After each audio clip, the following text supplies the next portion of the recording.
The R7 370 is more or less an already seen GPU even at the time of release, since it's more of a refresh of the R9 270, which on the other hand is a refresh of the HD 7850. So basically you were getting the HD 7850 in its third and final iteration, with much better thermals, smaller power consumption and better optimization.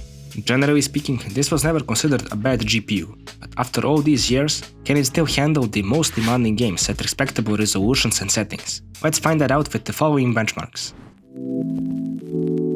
It's not really a surprise that the R7 370 handles Third Rally 2 quite easily, as the game is one of the best optimized ones out there. So at the high settings and 1080p resolution you can expect frame rates around the 40s, sometimes dropping to the mid-30s.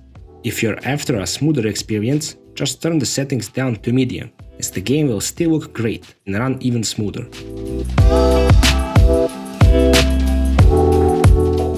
Regarding CSGO, you won't have many problems running it on the GPU, as the frame rate remains in the 3-digit region all of the time, and there are absolutely no stutters to speak of. Just a great experience overall.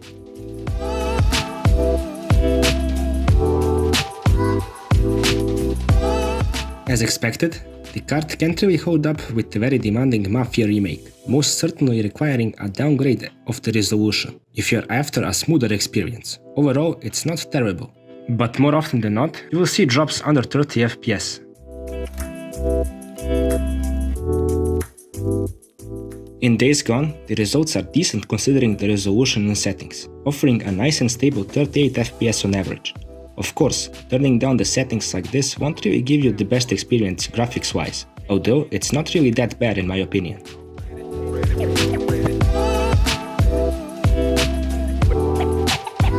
Next up is Battlefield 5, which offers quite similar performance to Days Gone, but using quite a bit higher settings.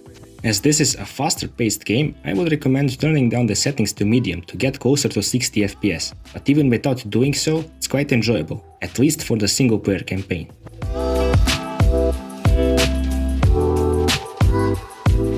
Hitman 3 just barely gets past 30 FPS on average, with some dips to the mid-20s, and even if you turn down the resolution, it will add just a few frames, but not really make the experience that much better.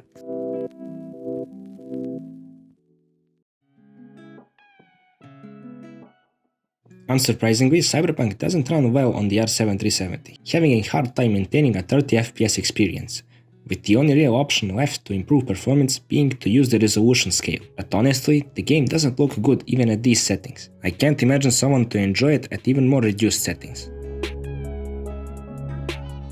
The latest in the series, Resident Evil Village, does need quite a lot of tweaking to get the best performance. Running the game at 1080p is possible, but in that case, you would be on the edge of playable FPS most of the time. So 900p combined with most of the settings turned all the way down seems like the best choice.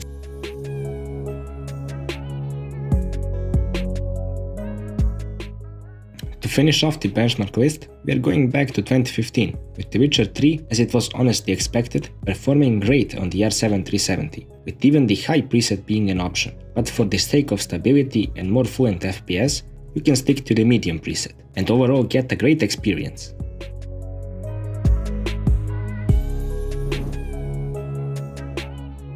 There's not really that much left to be said about the R7 370. In my opinion, it's not a bad card, certainly performing better than a 750 Ti or GT 1030 for a similar price. But considering that there are options out there like the R9 380, for just $10 to $15 more, providing more than 25% better performance, doesn't really go in favor to the R7 370. So if you have the budget and good enough power supply, I would go for the R9 380. And if you're really struggling for a decent GPU, R7 370 can be a viable option, but not for a higher price than $40 to $50 at most. And this concludes today's GPU review. Thanks for watching, and I hope to see you in my next one as well.